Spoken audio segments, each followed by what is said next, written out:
Father, I come to you. Thank you for allowing me to have myself to come up here and testimony my first devotion to make everybody in the world that what I came through and going through. Amen. Okay. First, how you doing? I'm Ricky, 55 years old, from Mississippi. Have a good family coming up, schooling and everything else. But the main thing I came is the addiction that I went through at an early age, but at the age of 16, hanging with the wrong crowd, the wrong people, and doing things that I ain't supposed to do. And my father raised up 7 kids, and I was the baby of all of them, and worked all that, did. And mom did not work, but she took care of us the best she could, and coming up. So at the age of 16, I was kind of going through little problems with my father got sick, cancer, and that's the main thing that led me to doing drugs. Seeing what he was going through about his health issue. And he would drink a lot and stuff. And that took me to a toll to see him going through that, raising kids to not suffer like he suffered. Then at the age of 18, when I went through going to college, that's the second time I was introduced to drugs. And it was in Albany, Georgia. I did 4 years there doing accounting, and seeing a couple of friends of mine that was homeless on the streets that did, I passed by one day and asked them, what happened to y'all? They said, life. I said, doesn't mean anything because they're homeless in the streets. I felt sorry for all them, so that what made me try to not do it, but peer pressure is just a lot going on. And things like after my brother, he died of the same thing, the drugs, in 2022. That's another part that took me over the edge of doing more drugs, trying to not to do drugs. But I see him, when I went to the funeral, I see him like a twin. See him laying there, like opposite. But he died of drugs too, and cocaine.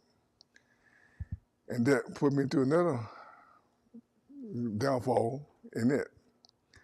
And then 2013, my mom died, and that what led me to another downfall like that. Then after that, I went to prison for 3 years, got out in 18, and then more things happened. My other brother, he had cancer, he had brains, all that stuff too. And then the main thing that happened was when I had to get help. So I called Tony to the mission to get help from all the things I was doing wrong.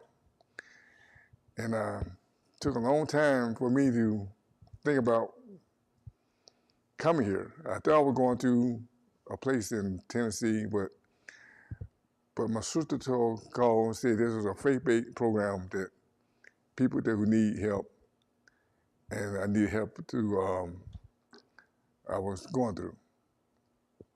And so since I've been here, it was hard. The first month was rough. So I didn't know I'd be in this long. Thank God I'm still here. Every day I tell them I'm leaving 2 weeks, 1 week, still here.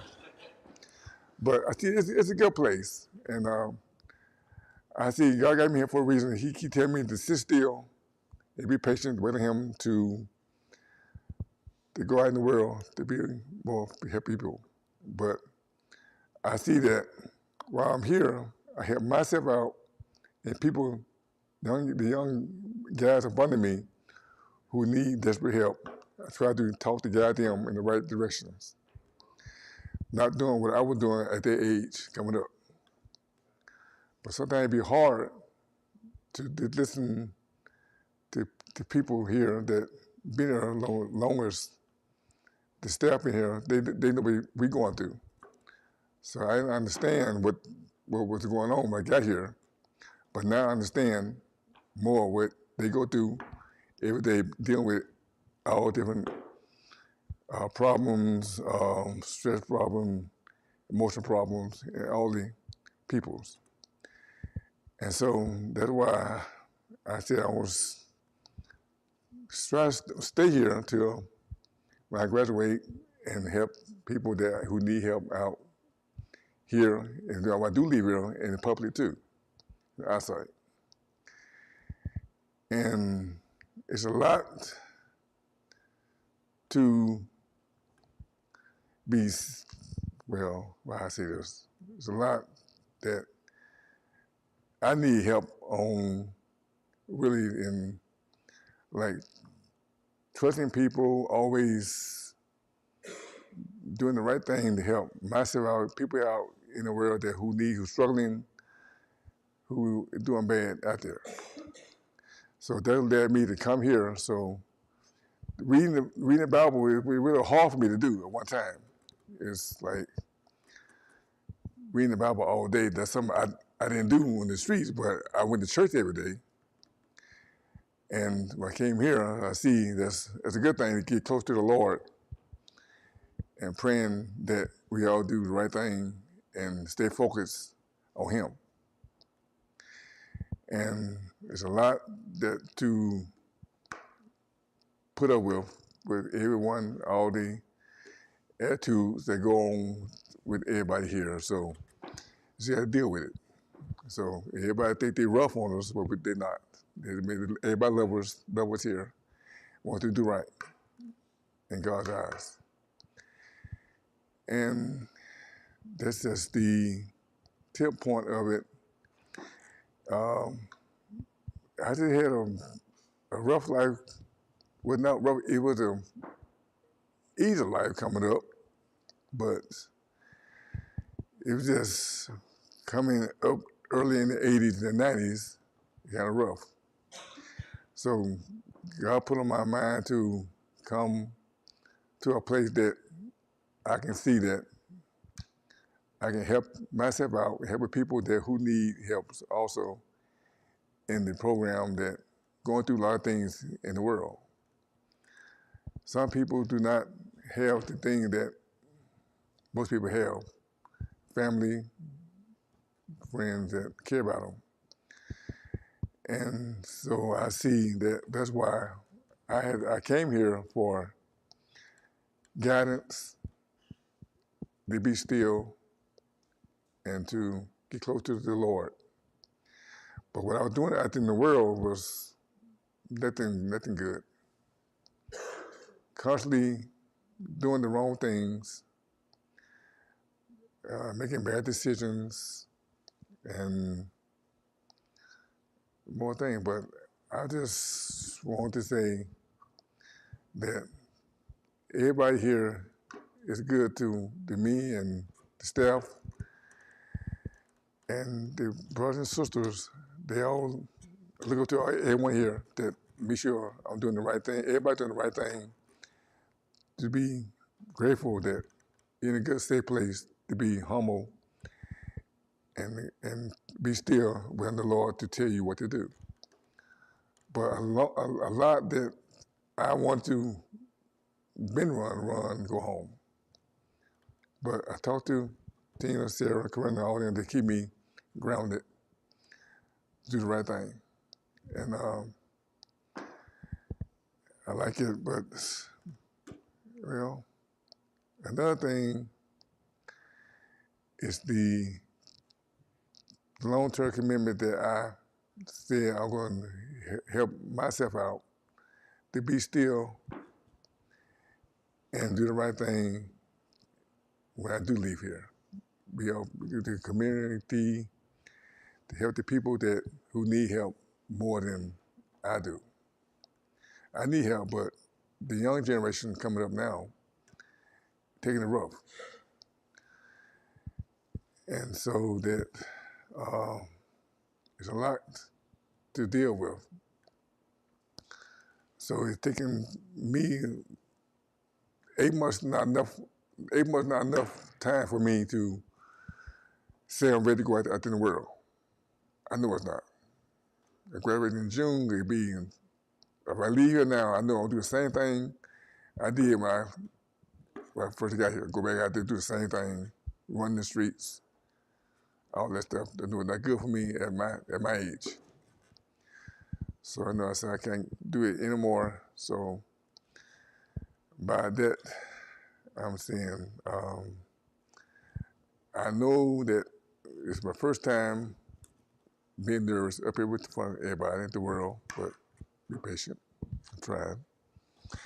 And I just want to let everybody know out there that wherever you want to out there, you can go to your counselor or call here or anywhere in the world that you get in a Bible place or rehab that help you out in the world. That's what I did. I had to come here to do the right thing to get myself back on track.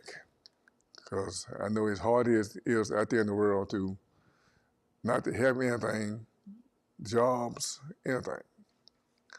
So I'm telling people that if I can come here this time to be still and wait on the Lord to tell me what to do, that's a blessing. And it took a long time for me to get up in front of people to talk.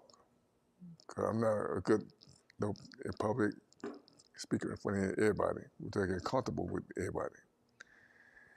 And so I know that it's hard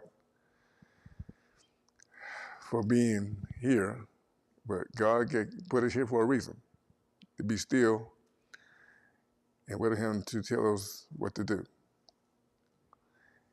And people who left here too soon that we love, it hurts. But we all have to pray for everybody that left, hopefully doing the right thing to stay in God's arms and do the right thing to people. So that's why I was trying to stay here for a little while longer to get back to the community to help out the people who really need help. So, well, I gotta pray out, please. I'm tired. I'm nervous. Father, if anybody out there who is desperate in need, please let them make a phone call to get help like we all did coming up. And if anybody out there who's seen this, don't be ashamed to call somebody who need help that come to a good place they're saved by God. And you do that, it be nervous happiness. Amen.